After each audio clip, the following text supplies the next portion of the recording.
Alright, welcome to the channel. Today we're diving into something crucial for your relationship's attachment styles.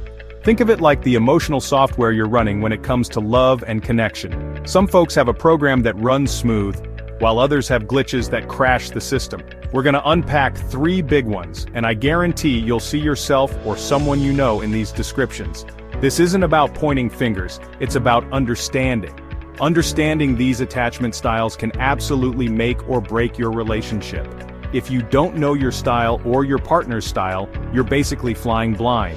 You'll keep hitting the same walls, having the same fights, and wondering why nothing ever seems to work out. So if you're ready to build something real and lasting, stay tuned. We're about to turn the lights on. Alright, let's talk about secure attachment. This is the gold standard, folks. Healthy connection looks like this.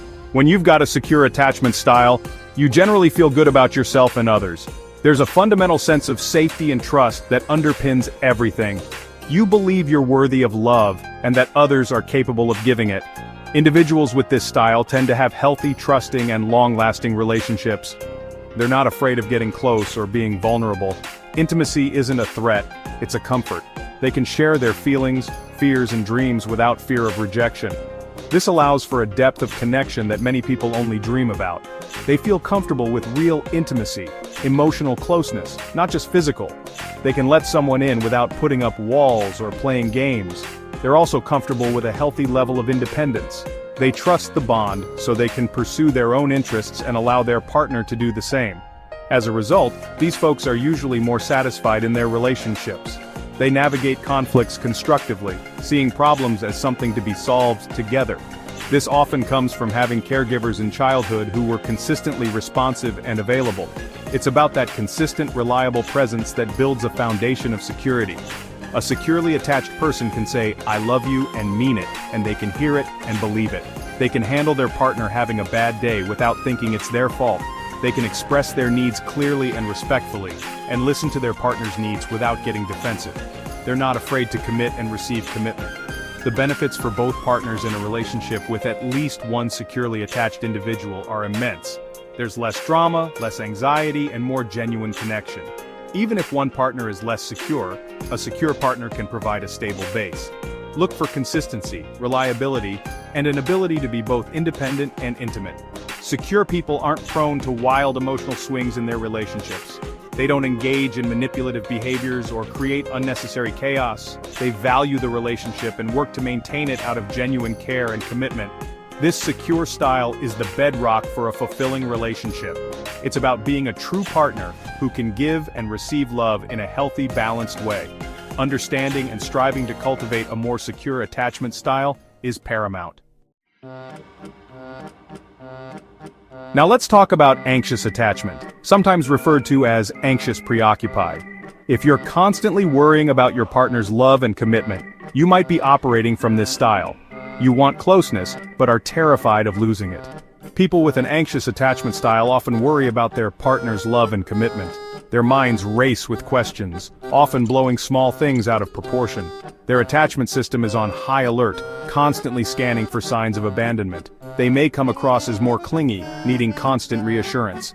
This need for validation can be exhausting for both people in the relationship. The anxious person feels like they're never quite getting enough reassurance to feel truly safe. Their partner can start to feel suffocated or like they're constantly walking on eggshells. This pattern can really strain the relationship. The very behaviors used to get closer can end up pushing their partner away. It becomes a self-fulfilling prophecy.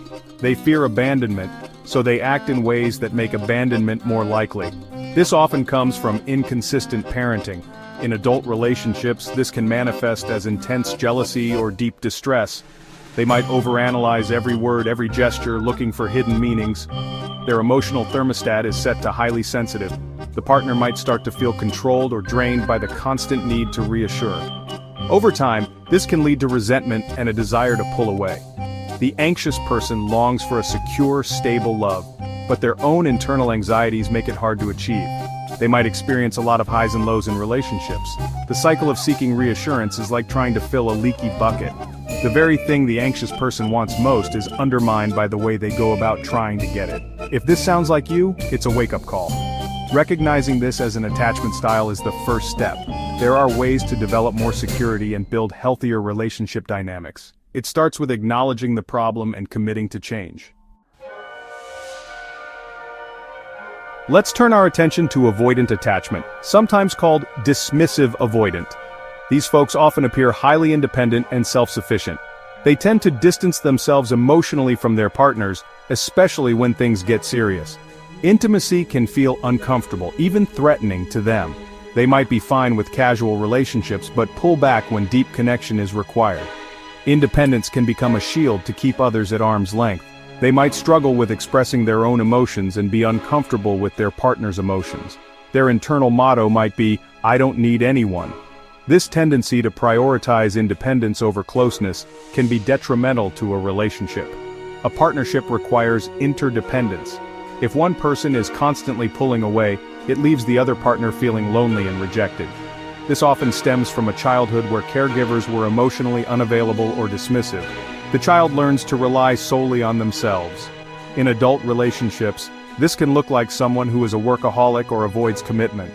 When their partner seeks more closeness, the avoidant individual often feels pressured and retreats. The partner might feel like they're constantly chasing, trying to break through an invisible wall. The avoidant person might send mixed signals, showing interest one moment, then pulling away the next.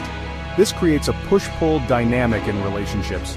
The avoidant person might see themselves as strong and resilient, but true relational strength is about forming healthy connections. Suppressing emotional needs doesn't make them go away, it just means they go unmet. If you recognize these patterns, understand that this is a learned coping mechanism. It can be unlearned with awareness and effort. It requires a willingness to challenge deep-seated beliefs about intimacy. It's not easy, but it's essential for forming truly fulfilling connections. Well, there you have it. We've taken a hard look at 3 common attachment styles: secure, anxious, and avoidant. Understanding this stuff isn't just an intellectual exercise. This is about the quality of your life and the success of your most important connections. If you found this video helpful, please like, share, and subscribe. Your engagement helps us reach more people looking for answers. In the comments, let us know which attachment style you relate to the most. There's no judgment here. This is about awareness and growth. Knowledge is power, but it's what you do with that knowledge that counts. See you in the next video.